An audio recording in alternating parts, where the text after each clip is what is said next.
Jai Shri Krishna everyone, welcome back again to our channel Shriji Learning Economics.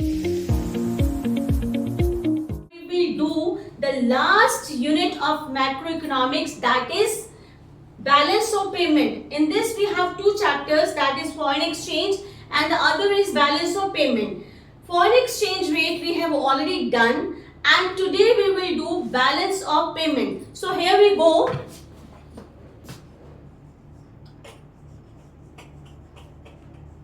Balance of payment.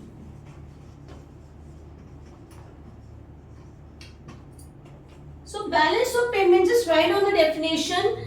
Balance of payment is a systematic record of all economic transactions that a country make with the rest of the world economy. So note down the value points of it. It is a number one, it is a systematic record. It is a systematic record. Have Faisal नहीं record करना हमने, we'll record the transaction systematically. Systematic record किसका है? Of all economic transactions. Underline this word, economic transactions.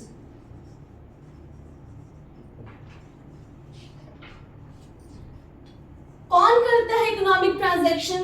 That a domestic country with the rest of the world, right? It is the systematic record of all economic transactions that a country do with the rest of the world and in an accounting year.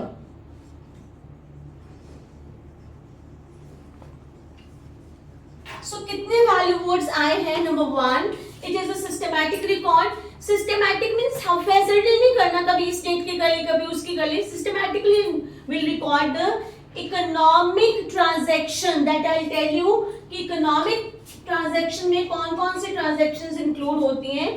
That domestic country with the rest of the world and in an accounting year भी बोल सकते हो आप, और fiscal year भी बोल सकते हो. Fiscal year means from 1 April to 31 March. यहाँ पर देखो, अकाउंटिंग ईयर मैंने बोला, फिस्कल ईयर बोला, 1 ईयर ड्यूरेशन बोला, तो यहीं से पता चलता है कि बैलेंस ऑफ पेमेंट आपका कौन सा कंसेप्ट है? फ्लो कंसेप्ट है, because it is measured over a period of time. And now the question is कि मैम ये तो हमें पता चल गया वैल्यू पॉइंट क्या है, ये वर्ड इकोनॉमिक ट्रांजैक्शन हमें नहीं पता चला इकोनॉमिक ट्रांजैक्शन क्या है. सो इकोनॉमिक ट्रांजैक्शन में ध्यान से देखिए, it includes number one, visible goods, number one. Then it includes invisible,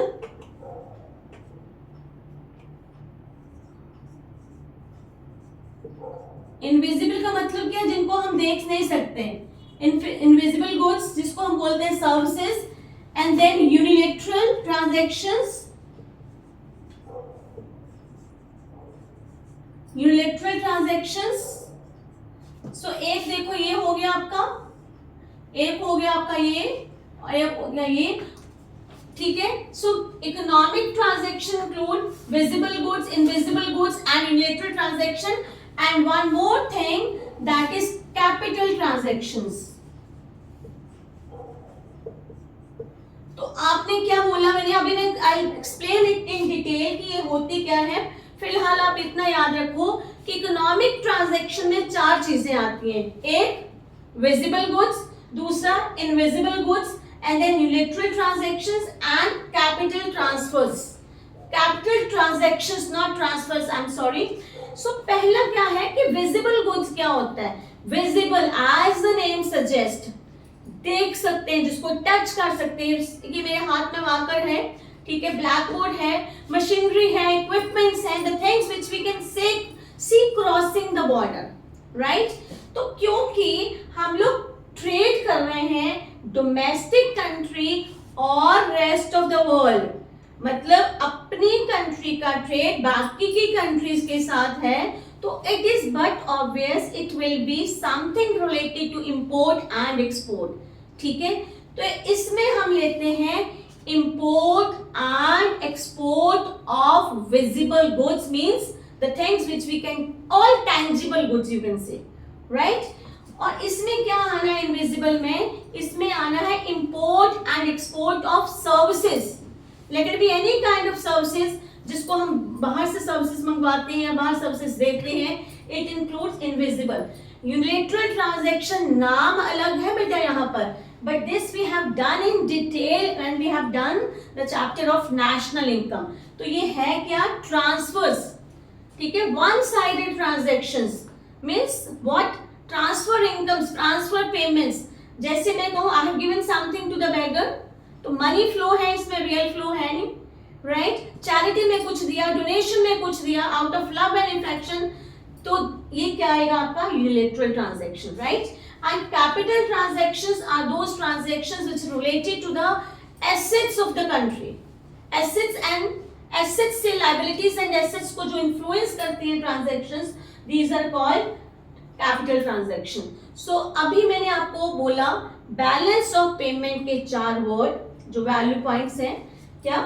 Systematic record, economic transaction that is domestic country made with rest of the world, और क्या है ये अकाउंटिंग ईयर में करते हैं, so it is the flow concept, right? ये है balance of payment का मीनिंग, और ये मैंने थोड़ा थोड़ा आपको बताया है, राइट? अब जो मेन आपका आना है कि बैलेंस ऑफ पेमेंट तो मैम आपने बना दिया, हम रिकॉर्ड करते हैं ट्रांजैक्शन, ये भी हमें पता चल गया कितने अकाउंट होते हैं इसमें। So balance of payment has 2 accounts, ठीक है? सो एक है आपका करंट अकाउंट और दूसरा है आपका कैपिटल अकाउंट,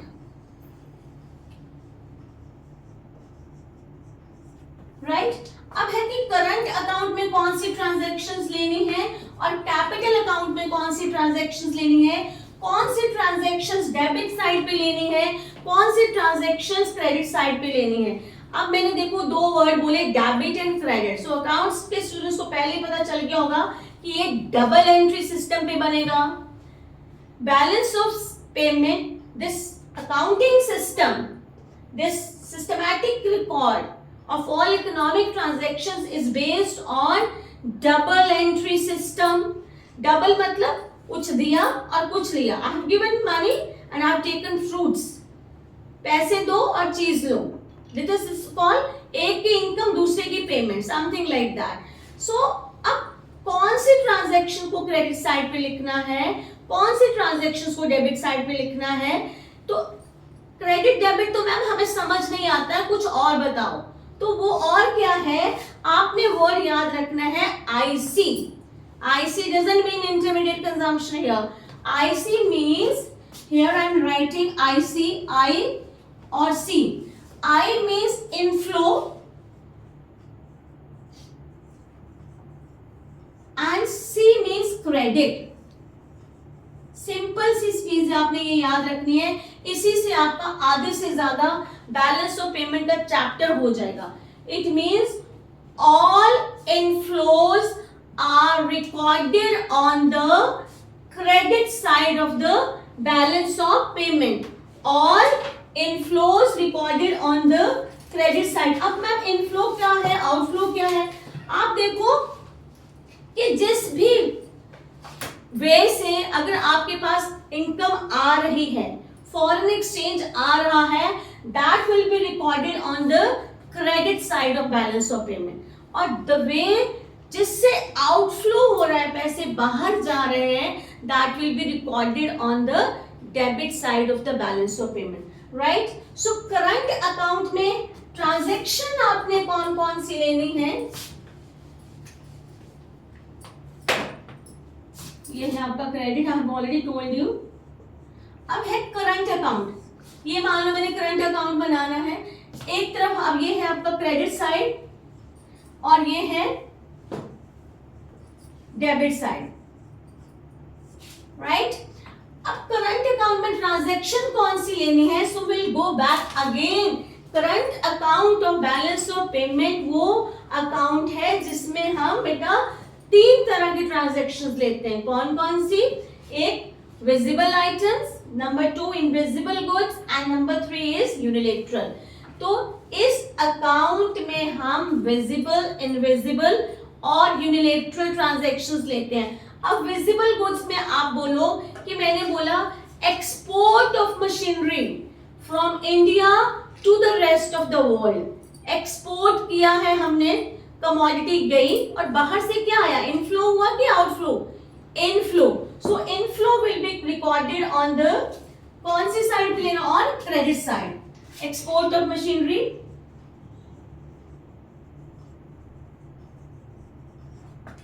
जितने भी अमाउंट है, let it be any amount you can write it here. और अगर मैं बोलूं इंपोर्ट ऑफ मशीनरी, मशीनरी हमने खरीदी, मशीनरी ली हमने, पैसा क्या, आपने मनी पे फोकस करना है कि इनफ्लो है कि आउटफ्लो। अब मशीनरी आई है तो पैसा क्या गया बाहर, outflow. It will be included here on the debit side, outflow. Import of machinery, import of machinery, ठीक है।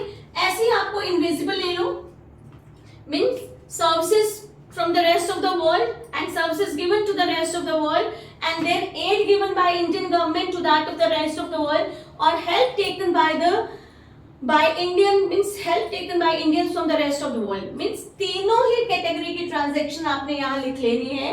तो वो क्या हो जाएगा आपका current account. Again inflows on credit side and outflows on debit side, that's it. इतनी सी चीज आपने याद रखनी है बेटा, इनफ्लो क्रेडिट, आउटफ्लो डेबिट। और ये ट्रांजैक्शन, इनका रिकॉर्ड आपका हो गया करंट अकाउंट। अब है कि मैम करंट अकाउंट क्या हमारा हमेशा बैलेंस्ड रहता है? नो, डेबिट साइड के हमेशा क्रेडिट साइड के बराबर होते हैं, no. So from here it comes कि क्या हमारा current account, CA stands for current account, और बैलेंस्ड CAB भी हो सकता है, CAD भी हो सकता है और CAS भी हो सकता है। अब ये CAB क्या है, CAD क्या है, CAS क्या है? Current account balance. बैलेंस का मतलब है आप इनफ्लो, अगर डेबिट क्रेडिट आपको अकाउंट्स के नहीं होगी, मैनेजर्स के बच्चे हो, तो सिर्फ और सिर्फ आप इनफ्लो और आउटफ्लो लिख लो।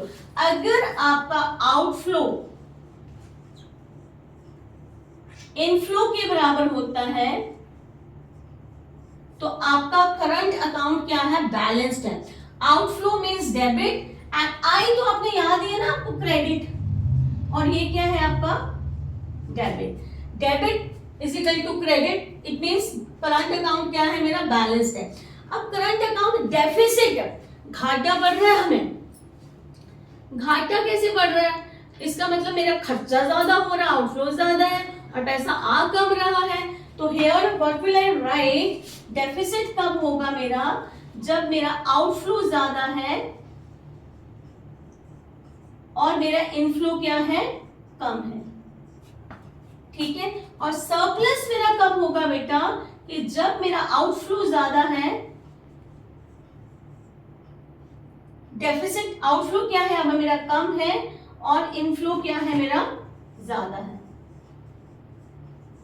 आउटफ्लो इनफ्लो में आपने देखना कि आना पैसा, अगर मेरे पास पैसा सिंपल सा वंडा है कि जो मैंने कमाया आया और गया बराबर, तो बैलेंस्ड। आया ज्यादा और गया कम, आया ज्यादा मतलब सरप्लस पैसा बचा मेरे पास, तो करंट अकाउंट क्या है, सरप्लस में। और जब देना ज्यादा बढ़ रहा है मुझे, तो क्या है वो, डेफिसिट है। सो करंट अकाउंट में be deficit, may be balanced and may be surplus, deficit and balanced, ठीक है।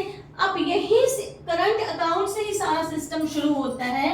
अगर हमारा करंट अकाउंट बैलेंस्ड है फिर तो कुछ करने की जरूरत नहीं है। अगर करंट अकाउंट मेरा डेफिसिट में है बच्चे, तो हमें कहाँ जाना पड़ेगा, कैपिटल अकाउंट में। अब मैम करंट अकाउंट में तो आपने बता दिया था कि 3 चीजें आपने लेनी है, क्या, विजिबल गुड्स लेनी है, इनविजिबल गुड्स लेनी है और यूनिलैटरल ट्रांजैक्शंस लेनी है, 3 तरह की, राइट। अब कैपिटल में क्या लेना है, तो कैपिटल में आपने 2 चीजों को याद रखना है, one is investment and other is borrowings. क्या लेना है? Capital account includes one borrowing and other is investment. ठीक है बेटा, बोरोइंग मतलब फिर से दिमाग में वही चीज रखनी है। अब डेफिसिट है तो बोरो करना पड़ेगा। बोरो जब हम करेंगे बाहर से पैसा आएगा, इनफ्लो है कि आउटफ्लो? आया, अगर आता है तो ये क्रेडिट साइड पे बोरोइंग। देन अगर हमने सरप्लस में हो गया, हमारे करंट अकाउंट हमारा सरप्लस में पैसा बचा हो तो हम लेंड कर देंगे, देन लेंडिंग,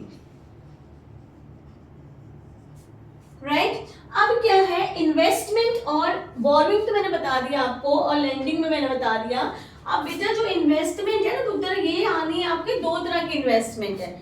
एक है हमने पूरा एसेट एफडीआई जिसको कहते हैं फॉरेन डायरेक्ट इन्वेस्टमेंट एफडीआई, और एक है FII.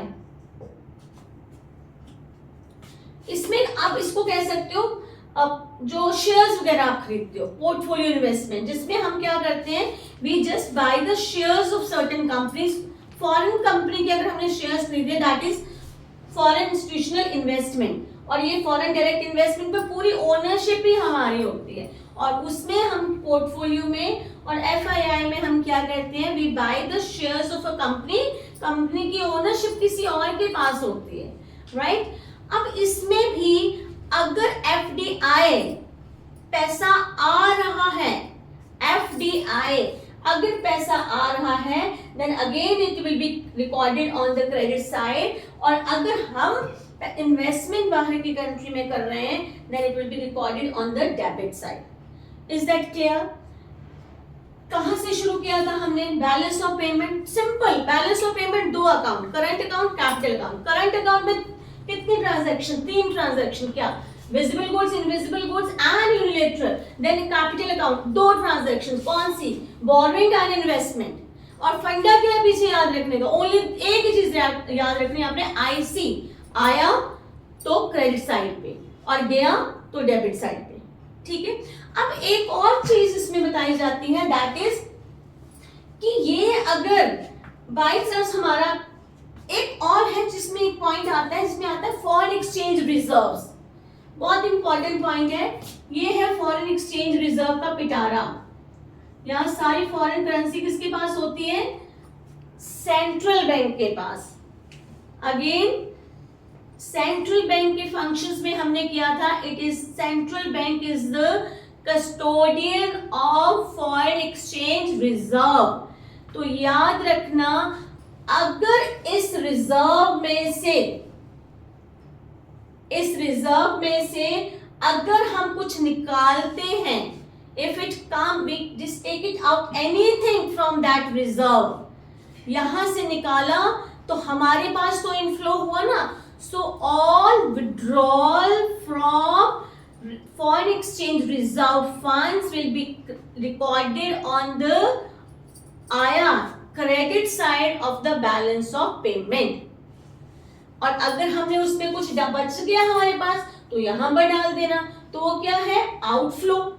So all outflow will be recorded on the debit side, we have already done. So withdrawal अगर हमने इस रिजर्व में से किया है और तो हमारे पास पैसा आया है मतलब हमारे क्रेडिट साइड पे इंक्लूड होना, ठीक है। तो 3-4 चीजें आपने पूरे चैप्टर में याद रखनी। अगर मैं इसको समराइज करूं, क्या? Balance of payment meaning, then 2 account, current account और कैपिटल अकाउंट। करंट अकाउंट की 3 ट्रांजैक्शंस, कौन सी? Visible, invisible, unilateral. Capital account की 2 transaction, that is borrowing and investment. Current account आपका क्या हो सकता है? Favourable means balanced, deficit and surplus. किस पे बेस्ड होगा? इनफ्लो एंड आउटफ्लो पे। बराबर है तो क्या है? बैलेंस्ड है। आउटफ्लो ज्यादा ज्यादा है तो डेफिसिट है, आ ज्यादा रहा है तो सरप्लस है, ठीक है। उसके बाद मैंने कैपिटल अकाउंट का बता दिया आपको। अगेन 2 पार्ट्स, कौन से? Foreign direct investment and foreign institutional investment, जिसको हम कहते हैं शेयर्स एंड डिबेंचर्स एक्सेट्रा, हम कुछ पार्ट खरीदते हैं. सो दिस इज, ये क्या है आपका बैलेंस ऑफ पेमेंट. अब है क्वेश्चन जो मैंने बोला था बेटा, क्वेश्चन ये तो मैंने थ्योरी समझा दी आपको. एक और इसके एंड में छोटा सा टॉपिक है, आया बहुत कम है, फिर भी आप पढ़ लेना उसको. Autonomous transactions and accommodating transactions. So meaning, just right it down the meaning. Autonomous transaction का मीनिंग है वो सारी ट्रांजैक्शन जो प्रॉफिट मोटिव के लिए की जाती हैं, these are called autonomous transactions. और अबव द लाइन, ये है ना मेरा करंट अकाउंट, ठीक है, ये कैपिटल अकाउंट. तो ये वाली ट्रांजैक्शन जो हम कहे हैं वो क्या है आपकी प्रॉफिट के लिए. और जो बैलेंस ऑफ पेमेंट को बैलेंस करने के लिए ट्रांजैक्शन की जाती हैं, these are called accommodating transaction. अब मेन जो इसके फोकस आपने बेटा करना है, मैम अब बताओ कुछ इंपॉर्टेंट तो बता दो, चैप्टर में आना है क्या है. तो इंपॉर्टेंट में क्या है, बैलेंस ऑफ पेमेंट का मीनिंग आपने याद करने के बाद आपने फोकस करना है डिफरेंस पे. डिफरेंस में एक चीज मैं और बताऊं आपको कि ये जो हमने बोला ना इकोनॉमिक ट्रांजैक्शन का, ये विजिबल, इसका एक और नाम है बैलेंस ऑफ ट्रेड. जब इसके डेबिट और क्रेडिट साइड का हम बैलेंस निकालते हैं तो इसको बोलते हैं बैलेंस ऑफ ट्रेड. ठीक है, तो कितने वर्ड्स आए, बैलेंस ऑफ पेमेंट वर्ड आया, बैलेंस ऑफ ट्रेड वर्ड आया, करंट अकाउंट वर्ड आया, कैपिटल अकाउंट वर्ड आया. अगर मैं पूरे चैप्टर की वोकैबुलरी बनाऊं ना बच्चे, तो क्या आएगा, पहले बैलेंस ऑफ पेमेंट, फिर बैलेंस ऑफ ट्रेड, फिर करंट अकाउंट, ठीक है, फिर कैपिटल अकाउंट.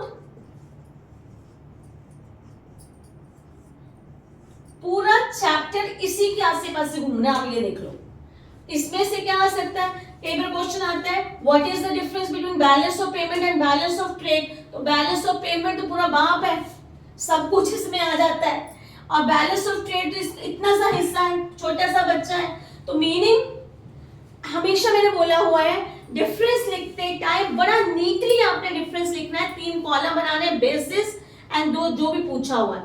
तो मीनिंग आ जाएगा, ट्रांजैक्शन आ जाएगी, ठीक है, और स्कोप आ जाएगा. इतना तो याद रखोगे ना, मीनिंग तो मैंने पहले से बोला है, और स्कोप. बैलेंस ऑफ ट्रेड छोटा है, बैलेंस ऑफ पेमेंट बड़ा. अब आया इसके और इसके बीच में भी अब किसी का भी डिफरेंस आ सकता है. अब आपको क्लियर है, करंट अकाउंट और बैलेंस ऑफ ट्रेड का भी आ सकता है. तो करंट अकाउंट तो ये सारा में यहां से लेके यहां तक बेटा, ये आपका क्या है, करंट अकाउंट है, ठीक है. और ये पूरा आपका यहां से लेके ये दो क्या है आपका कैपिटल अकाउंट है, ये वाला फोर्थ वाला. और ये सारा क्या है, बैलेंस ऑफ पेमेंट है. इन सबको ऐड कर दे तो बैलेंस करंट अकाउंट का डिफरेंस आएगा, तो भी हम कर सकते हैं. करंट अकाउंट इंक्लूड्स 3 ट्रांजैक्शंस, क्या, visible, invisible and unilateral, right. और balance of trade includes only import and export of goods, right. So capital account I have already told you 2 transaction, that is investment and borrowing. तो difference का question आना है आपको इसमें से. और सबसे इंपॉर्टेंट आपने फोकस करना है आईसी पे. Inflows are recorded on credit side of balance of payment. और आपको अगर प्रीवियस ईयर क्वेश्चंस देखो आप, और यहाँ सैंपल पेपर्स भी आप देखो, दिल्ली जोन का पेपर देख लो, कंपार्टमेंट का पेपर देख लो, आपको मोस्टली या तो आएगा डिफरेंस या उसने ट्रांजैक्शन दी होगी आपको. तो आपने structure of balance of payment बहुत अच्छे से रख लेना है. ट्रांजैक्शन आएगी आपको, जैसे मैं बोलूं export of machinery is recorded on which account, on which side. Borrowing recorded in which account and on which side. Foreign direct investment is recorded on which account and which side. Is that clear. तो ऐसी आपको transaction आनी है कि ये transaction है balance of payment के कौन से अकाउंट की ट्रांजैक्शन है और किस साइड पे आनी है, डेबिट साइड पे आनी है कि क्रेडिट साइड पे आनी है. So this is all about the balance of payment. Focus on this. इतना ही है, 4 अकाउंट है और बैलेंस ऑफ पेमेंट पूरा बाप है और इसके छोटे छोटे ये बच्चे हैं, ये याद रखना है आपने. And that's it. क्वेश्चन आपका बिल्कुल ठीक होगा, I am damn sure about it. So thank you so much. इसको अच्छे से याद करो. so that your question will never be wrong in the exams. Thank you so much. Jai Shri Krishna. God bless you.